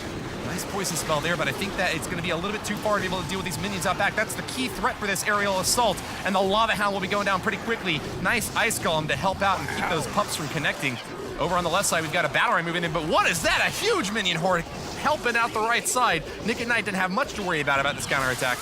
Level 10 minion horde is insane on defense, and that is what is one of the main cards that kept the P.E.K.K.A from reaching the tower. Meanwhile, Trappa has dropped Nick at Night's top left tower to triple digits as this game moves on. P.E.K.K.A saves the princess for a moment, but not long enough. Nice fireball, though, for Trappa. That could get the P.E.K.K.A on the tower. Not for a clutch counter, though. Skeleton Army at the last second catches it, but still not a good result for Nick at Night there. The Ice Golem explodes, and Trappa, with only triple digits left on that left side, is going in for the kill now. Oh, Goblin Barrel comes down again, and Tornado pulls it all together, but the Electro Wizard goes down. The Princess takes out the bats as the barbs lock on. Trappa is going to take the first War Day battle. Game number 1 for the Royale Sailors. Congratulations, you've disembarked on an amazing journey so far, and with that 1 game lead, you've only got to get 2 more on your side to take the gems. What are you thinking right now, Trappa? I think the first one is very important, and it's a little bit difficult because the deck is really strange, but he made a big mistake with the poison at the beginning, so I could counter his Goblin Barrel very easy. So nice catch there, and you definitely had a little bit of difficulty with that King Tower being activated, but you pulled it out at the end, and I got to give the props to you, man. Well played. Nick, it was so close. You almost had a chance to pull that out. What information can you give to your clanmates so that they don't leave you stranded on a desert island? You know, Ramham, it's funny you ask, because I've been known to escape many a desert island in my time. Don't poison the king, but at the same time, it didn't really matter because the Lava Hound never really even made it to the tower. But overall, just, you know, follow your gut unless you ate bad Chinese food this morning. Don't follow that so much. Yeah, that'll lead you right to the toilet bowl. All right, we are moving on to the second War Day battle. That means Trappa and Nick at Night are done. 1-0 lead for the Royale Sailors, and we're gonna go to the Monkey Captains, who will be stepping up to try to tie this series. I'll go. Orange juice! All right, OJ. The hopes and dreams of millions and Brumham are riding on you. Who will be accepting OJ's challenge? Okay. Shut him down, Flake's Power! Flake's Power! The Royale Sailors, with a commanding lead, will be seeking to shut down a tournament veteran and someone who's got a lot of experience from working on the esports scene. You know, he's joined Tribe Gaming recently and has been working hard as the content head over there. But Flake's Power has shown a lot of skill during this tournament so far, and been a lot of backup there. I'm pretty sure they've got the deck figured out. Do you think that they're going to be making any changes over there? Would you make any changes if you were the Royale Sailors? I think you have to be adaptable, because if you play the exact same deck, they're just gonna counter it because they know card for card what you're playing. So I would expect to see a little bit of diversity in their deck, even though it was so successful last time. Flake's Power, though, did earn 1,600 cards during Collection Day. He certainly played very well, so I would not write him off against OJ. Whoa, the Barb Barrel's gonna roll right over that and provide a tank for the Electro Wizard behind. Wow. Great opening for OJ. That was a fantastic play, both on offense, getting 500 damage off that left side tower, and on defense, getting the King Tower activated. Orange Juice is in a commanding spot right now. Let's see how he follows up with that amazing performance. Hog Rider coming down the left lane. Uncontested, though. Flake's Power gonna just use a princess to get rid of him. Having trouble with my pronouns today, Rumham. Baby Dragon soaring high over on the left side is gonna get zapped down. We all know electricity is super effective against flying. Of course. Princess is gonna reach all the way across the arena to help take care of that Electro Wizard. 809 remaining on Flake's Power's left tower, though. Huge damage advantage for Orange Juice, and I'm not even counting the fact that OJ's already activated his King Tower, making every future tornado absolutely deadly. I don't want to count out Flake's Power, but it's hard to give him the edge. Whoa! Post game, OJ with an epic defense. A huge swarm is fireball down, though.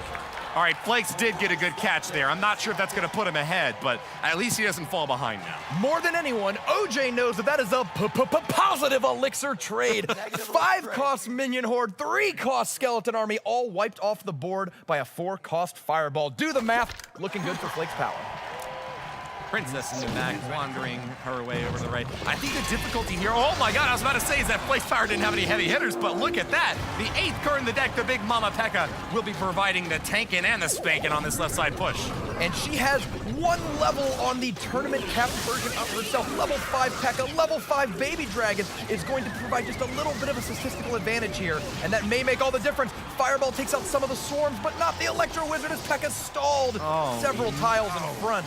Baby Dragon a little bit too distracted by the Electro Wizard to get the initial hit off onto the Skeleton Army. Would have been a clutch opportunity there to pull ahead, but Orange Juice was the defenses just couldn't be cracked. Flake's Power struggling to find an inroad against this Hog Rider assault, ending out the left lane. Barbarian Barrel, the newest card added to Clash Royale, is looking very useful in this.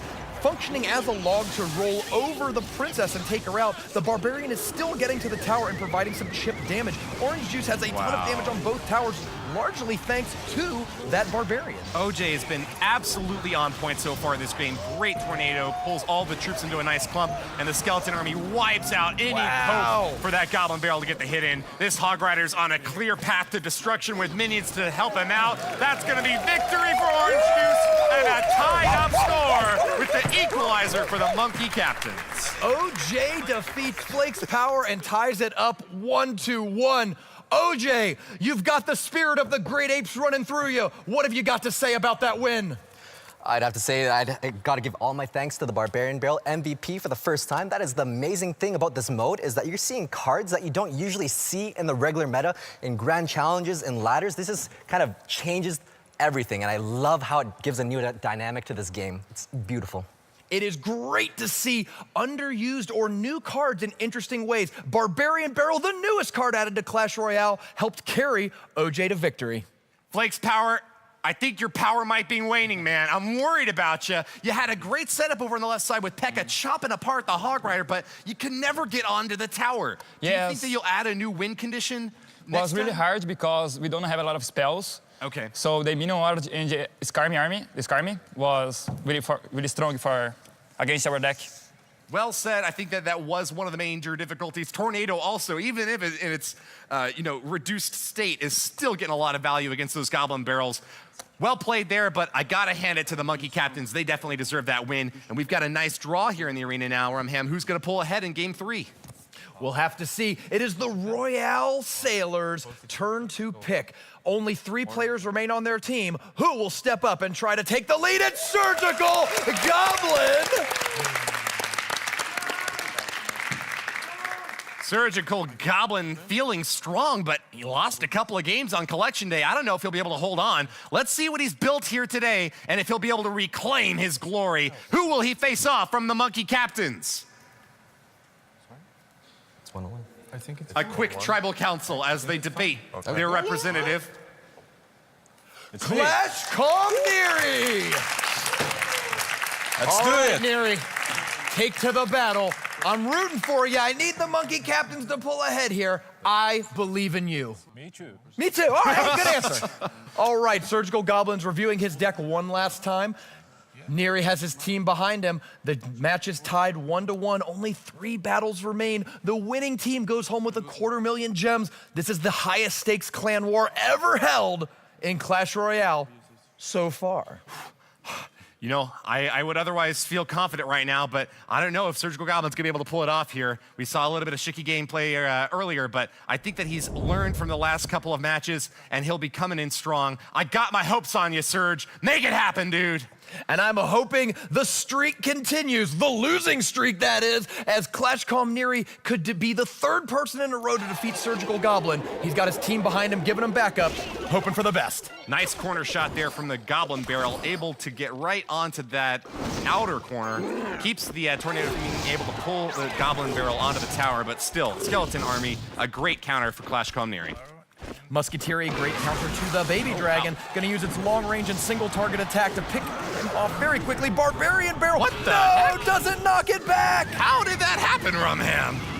What did I just see? Did the Did the battle ram just do a juke move on that barbarian barrel? Not at all. Barbarian barrel does not knock back large troops. Battle ram princes will not be knocked back by the barbarian barrel. The log is the only card that will knock them back. So barbarian barrel used for the damage. Barbarian did come out, but it didn't provide that knockback effect he was so desperately looking for. Well, that'll be a huge lead now for Surgical Goblin. Going to be wailing away on that left side tower with this princess. And there's no counter yet from ClashCon Neri.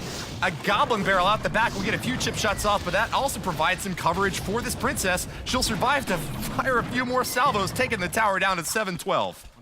And if you put ClashCon Neri's towers together, they barely cross into the quadruple digits. His towers are looking very beat up right now. Meanwhile, Surgical Goblin's, both of his towers, barely a scratch. We are going into the last minute 15 of this match. When we hit double elixir time, that might be ClashCon Neri's chance to come back, but it's going to be very, very tough for him to do so. I see a long and winding road for him to make that play, and that is looking pretty good out the left side. Fireball won't be enough to take it out, but the Surgical Goblin barrel out the right is able to tear the tower apart. That's a 1-0 lead for the member of the Royale Sailors. We are in double elixir time now, and you can see Surgical Goblin using that elixir to keep the pressure up, using the princess there to force a response. While Barbarian Barrel comes down, now that skeleton army is used on defense. Oh no, the tower's gonna go down to Baby Dragon. Well played, Surgical Goblin. 2 towers down and only 35 seconds to hold on. He could even go for the 3 crown here, Rumham. Princess is gonna try to take out that minion horde as we get to the last 30 seconds of the game. Neri is trying to get the mortar onto the tower, but unfortunately when your tower is down, your opponent can play troops directly on top of your mortar, and that is exactly what happened. Mini P.E.K.K.A chopping that muskie apart, demolishing the mortar, and with the connection from the battle ram, that's all she wrote. Surgical Goblin with a decisive 3-0 victory reclaims his spot at the top and will set up his team with the 2-1 win. Surgical Goblin, congratulations, man. Thank you. Tell us what happened that last game. So basically knowing like they already played 2 matches, so I knew they had units like Skarmy, Bats, Minion Horde as well. So I tried to make a deck with lots of splash damage. Even though we don't have spells, I tried to, for example, use my Ice Golem, because Ice Golem def damage will kill a skeleton army, will kill bats. Baby Dragon is really good against swarmy units like Minion Horde. So I think I had a really good, well-rounded deck against their deck. You played it beautifully and you wear the colors well. Congratulations, you now have a 2-1 lead over the Monkey Captains, but there's 2 games left and anything could happen, Rumham. That's right, Neri, you did your best. It was a pretty dominating performance, though, by Surgical Goblin. What do you think your team needs to do to win the last 2 matches and take this home? Don't lose. Don't lose! Hey, slow down, I'm taking notes. Don't. Wait, I need you to make a video about that, Neri. That's a pretty complicated topic. All right, we'll check out your channel later for the don't lose strategy. Okay. Luckily, it is the Monkey Captain's turn to pick the 4th War Day battle. Who will be stepping up on your side to challenge the Royale Sailors? It's Malcade! Malcade's looking to tie this up 2-2. Only 2 players left on the Royale Sailors. Who will step up to the plate? Me, Jellyclash! Ready to make the shutdown happen. He's going up against an absolute beast from the Monkey Captains. I think that Malcade could be the King Kong of the Monkey Captains, Rumham. He's definitely the most on-paper resume accomplished player. Struggled a little bit on Collection Day at first, but came back strong with the last 2 battles. Conversely, Surgical Goblin actually had a losing record on Collection Day, but he won when it counted. Can Malcade do that for the Monkey Captains? Take home this victory and tie up the series. You know, I gotta hand it to Jelly, though. He got the most cards out of anyone on Collection Day for his team. He has been proving time and time again that he is a force to be reckoned with, and I think that he's gonna have a lot to say about Malcade's performance today. We are jumping into battle in this beautiful arena. I'd like to point out, by the way, the cannonballs fall out of the cannons on the side and fill up the river like lucky coins. Oh, nice. Jelly is able to keep the defense strong over the left side. Takes 1 hit from the Hog Rider, but counterattacks now with a heavy hitter on the ground and a Baby Dragon burping in the air. The Mini P.E.K.K.A looking for her chance to take a hit on the tower. Can he get it? Does get the 1 swing, and that's Value Town. Princess gets 2 shots on the Musketeer to soften her up. It's not going to take too much to kill that Musketeer, but as long as the tower's shooting the Mega Minion, it was a big threat. Had to use a defensive fireball. Nice walloping hit there, but look out for the Hog Rider bat combo. That can deal a lot of damage.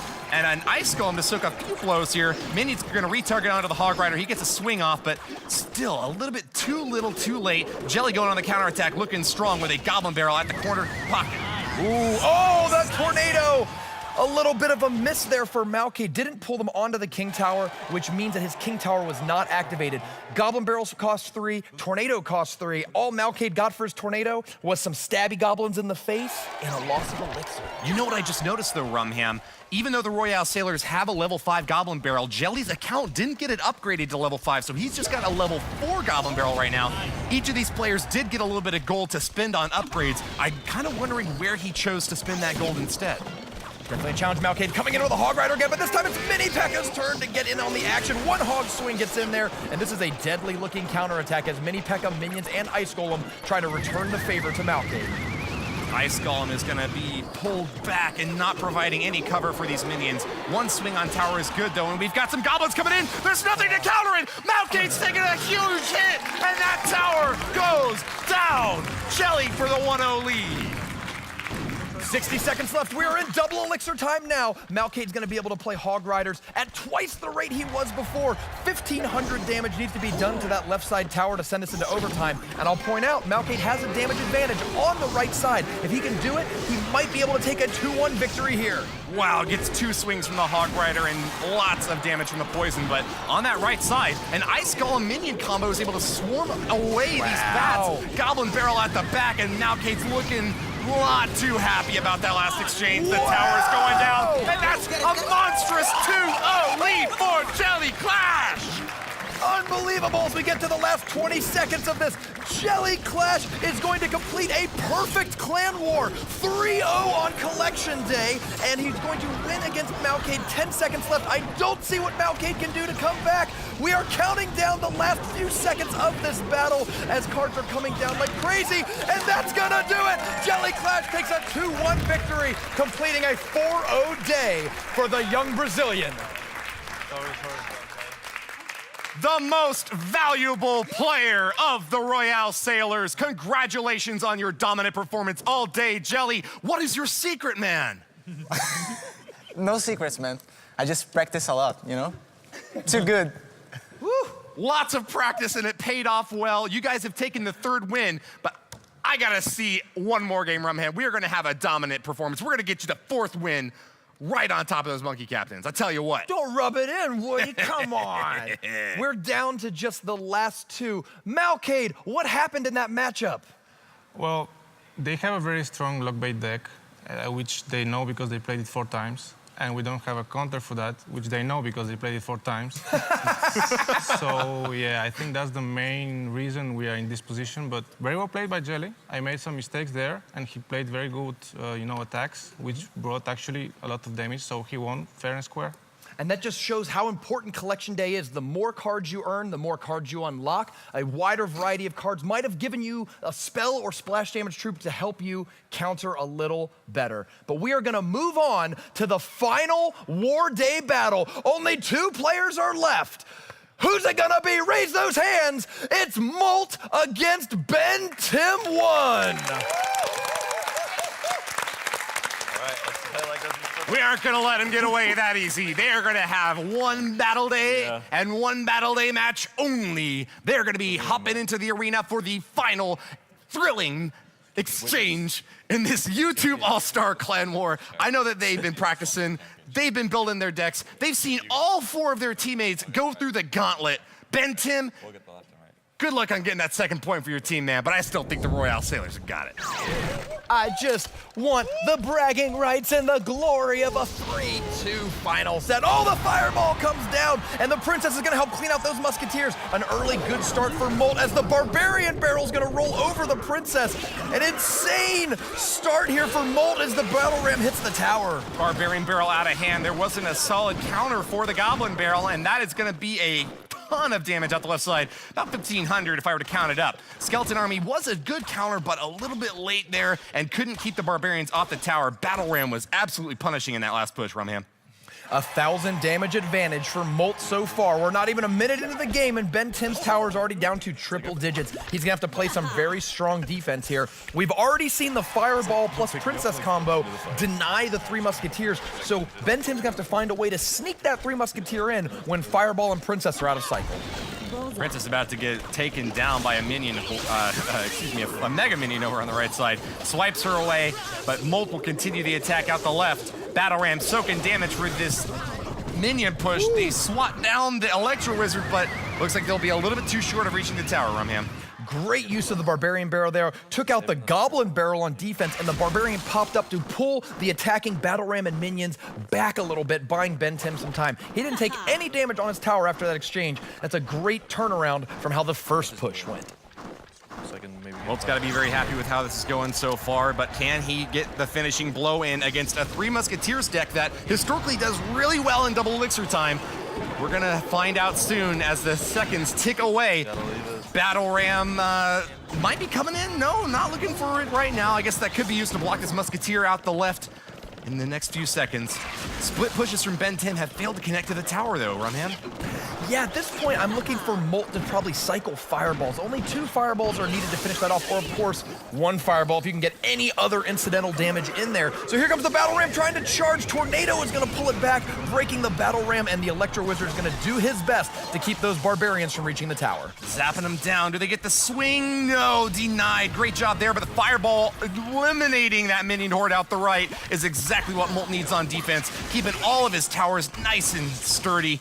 He'll continue the attack out the left. Hold on, the fireball's out of hand. That could be a big push out the right side. Three Musketeers right at the bridge with a money P.E.K.K.A. and Baby Dragon to chop him down to size. I think Molt had the greatest play right there of the entire game. Great timing on that fireball for the win. Tower goes down as 5, 4, 3. We are finishing up the first ever Clash Royale YouTube All-Star Challenge as Molt for the Royal Sailors takes a 4-1 final score over the Monkey Captain.